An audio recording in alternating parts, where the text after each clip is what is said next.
published to the screens. And just want to make sure it's on your screen, Agent. All right. All right. Mr. Sturgill, you may proceed. Appreciate that, Judge. Thank you. Go ahead.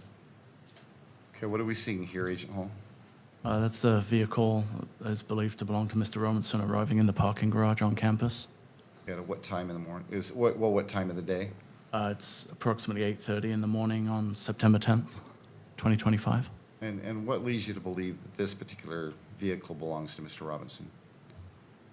Information that was provided regards to driver's license and Department of Motor Vehicle records. The vehicle fits the description of a vehicle owned by Mr. Robinson. Is there anything unique about that vehicle that stands out to you? The shape of the vehicle is very distinct, but predominantly the wheels were very distinctive on this version of the vehicle. Now what do we see? The driver of the vehicle exits the vehicle and then walks on foot to exit the parking garage. It's the individual in the red T-shirt and the shorts and the shoes. And do you believe you recognize who that person is? Yes. Who is that? I believe that's Tyler Robinson. All right, and where does he go from there? He heads out of the parking garage on foot into the campus and actually goes to the quad area of the campus. At that time, he makes contact with some representatives from TPUSA. By quad area? Sorry, the amphitheater is what I previously referred it to. All right. So he goes up on campus, visits the amphitheater area, the courtyard or quad. Correct. And then what do we see here now? He returns on foot back to the same vehicle. And what time is he returning back to the vehicle? It's about 9:25 a.m.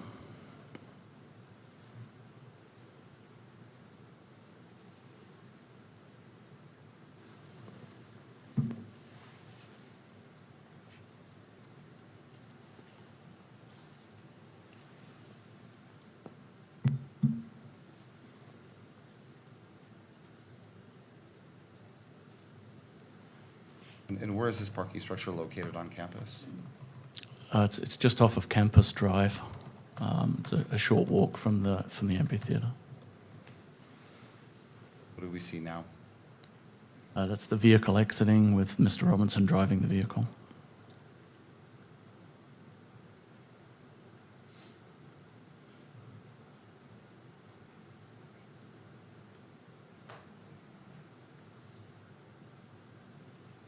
Now what do we see? This is Mr. Robinson returning to the campus on foot from the neighborhood to the northeast.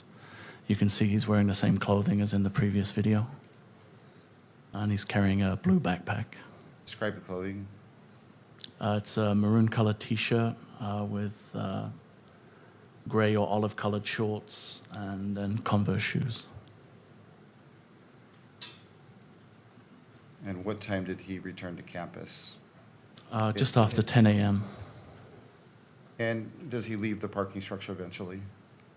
He does, yes. Okay. And during this visit, do you know where he goes after he leaves the parking structure? Yes, we were able to track his movements on campus. He went to Chick-fil-A in the Sorensen building and purchased some food, sat and ate the food. Then, I'm sorry. Where did he purchase the food from? Chick-fil-A in the Sorensen Center. And where is that in relation to the amphitheater or the courtyard? It's kind of on the northeast side of the amphitheater. It would be on the upper back edge of the amphitheater, furthest away from where the tent was that Mr. Kirk was in. And from there, where does he go? From there, he moves across campus, out across Campus Drive into a wooded area on what would be kind of the northeast side of Campus Drive. Then returns back onto campus.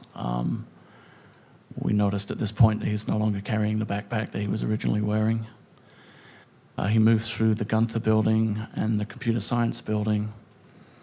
And then, I'm sorry? And then goes where? Then goes across to the railing that gives access to the roof of the Losi building. And from there? From there, he comes back down the stairs and walks off campus from that point. And about what time was that he left campus that second time? Do you know? I believe it was approximately 11 a.m. or just after, if I recall. I could verify from my notes if you need an exact time. Yeah, if you don't mind. That'll help you remember, refer to it. Don't read it out loud. Just let me know when you've had a chance to look at that, would you?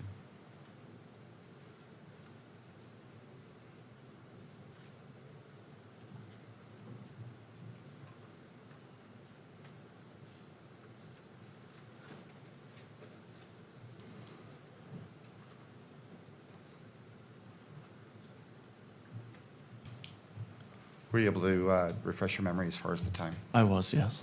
Okay, and what time was it? It was just prior to 11 a.m. when he walked off campus. Okay.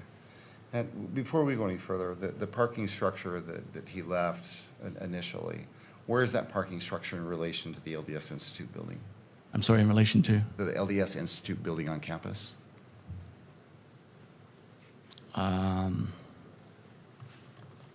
I think it would be just to the north of the LDS Institute building, if I recall. Do you recall whether it was adjacent to the LDS Institute? Yes, it is. Okay.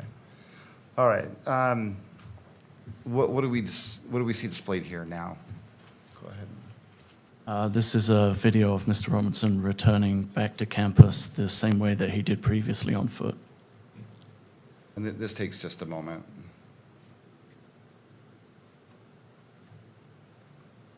And why, well, let me ask you this. You believe this is Mr. Robinson returning to campus? I do, yes. Okay. And why do you believe it's Mr. Robinson? The shoes are the same, and the images that we have are from my viewing and seeing Mr. Robinson on the video, it's the same person. He's noticeably wearing different clothing. He is wearing different clothing, and he also is walking with a gait or a limp in this video. With a gait or what? A limp. Okay.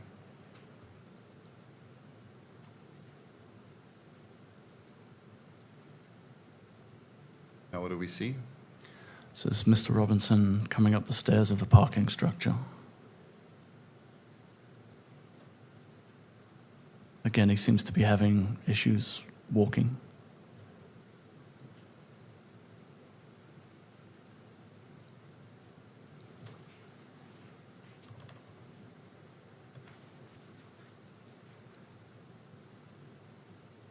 And again, were you able to track Mr. Robinson when he leaves this parking structure? Yes, we were able to. Okay. So when he leaves the parking structure, where does he go? He comes up around Campus Drive, as you can see on the video here. There is a cut through there north of the Losi building, and that's Mr. Robinson coming up the sidewalk. He has the noticeable gait or limp in his walk. And then he moves south across the front of the Losi building. On the sidewalk? Yes, correct. Okay. He would be the rear of the two individuals in this particular video. All right. So right now, if you were to break this picture into quadrants, where would he be? He would be in the top left quadrant, walking to the left of the image. Now what do we see? This is an image looking across the parking lot to the Losi building, and Mr. Robinson is appearing on the exterior staircase, which gives access to the Losi building roof and the area where the railing was. And again, let's break that image into quadrants. Where would he be located if you broke it into quadrants? It's in the top right, and the individual can be seen moving under the notations that are on the video. Okay.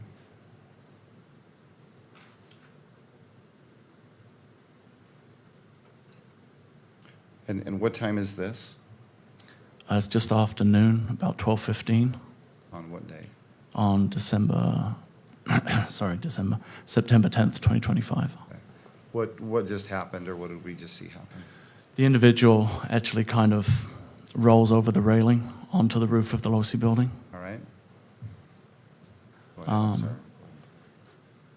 And again, in the top left corner, the individual is now seen running across the rooftop of the Losi building to what would be the southwest corner of the building, crouching down and then crawling to the corner of the building.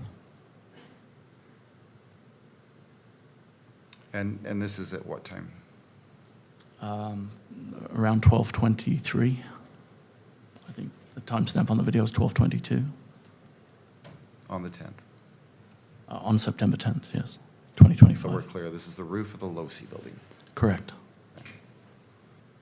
Can you still see that individual? Yes, you can, laying prone.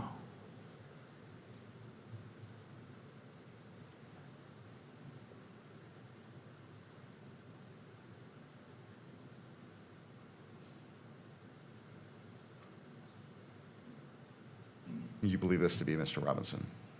I'm sorry? You believe this to be Mr. Robinson? I do, yes. And how long is he out there on the edge of the building?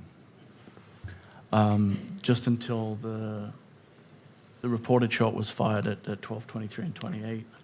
The individual then stands up and then moves across the building to the north. Is that what we're seeing happening right now?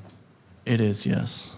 They move behind the atrium area on the rooftop to the northeast corner where the white triangle is. Do you see Mr. Robinson now? I do, yes. He's just arriving at the corner of the building, almost the top center of the image.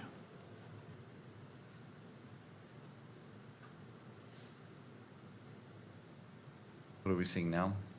And Mr. Robinson lowering and jumping off of the roof of the Losi building onto the grass area, and then moving away towards Campus Drive. And he appears to be carrying some kind of an object in his hand at this time.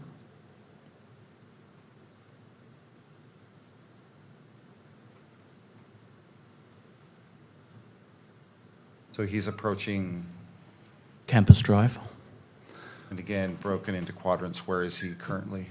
be in the top right quadrant. And the time? It's 12:24 and 42 on the timestamp. What do we see now? He then crosses Campus Drive and drops down into the wooded area on the far side of Campus Drive. And that is located in what part of the video? What quadrant? It would have been just off center on the top left side. What do we see now? This is the intersection of Campus Drive and 800 South. There's a vehicle attempting to turn right onto Campus Drive. That's the vehicle that's driven by Mr. Robinson. And on the screen, where is that vehicle that you're referring to located, if you broke it into quadrants? It's on the left side, on the upper side, the upper quadrant. Now what do we see? That vehicle's now pulling away and heading east on 800 South. And why do you believe that that vehicle is Mr. Robinson's vehicle? When that vehicle was stopped, it actually made contact with an officer who was doing security detail, Okay, and do you know who that officer is? or Officer was? Goforth. Okay, and do you know which department he works for? Spanish Fork, please. And did you have a conversation with Mr. Goforth regarding this interaction at that intersection? I did, yes. Okay, and what time was that interaction? I'm sorry, did I ask you that? It was approximately 12:30 a.m. Okay. On the 11th? on September 11th, 2025. So you talked to Officer Goforth about that contact on the corner on that, during the early morning hours of the 11th. Correct. And what did Officer Goforth tell you about that interaction? It was an interaction that, I guess cop intuition, but there was something about the interaction that made him make a note of the license plate of the vehicle. And then subsequently, when information was available that that vehicle, or a vehicle matching the description of that, was involved in the incident, he ran the information that he had obtained from the stop and was able to identify that it was registered to Mr. Robinson, and he had in fact had contact with Mr. Robinson on the morning of September 11th, 2025. The information that he ran, do you know what information when you say that, he ran information? Yes, he ran a partial plate. Okay. A license plate? Correct. And based on that partial license plate, he was able to identify the owner of that vehicle? Yes, And did he tell you who the owner of that vehicle was? he did, yes.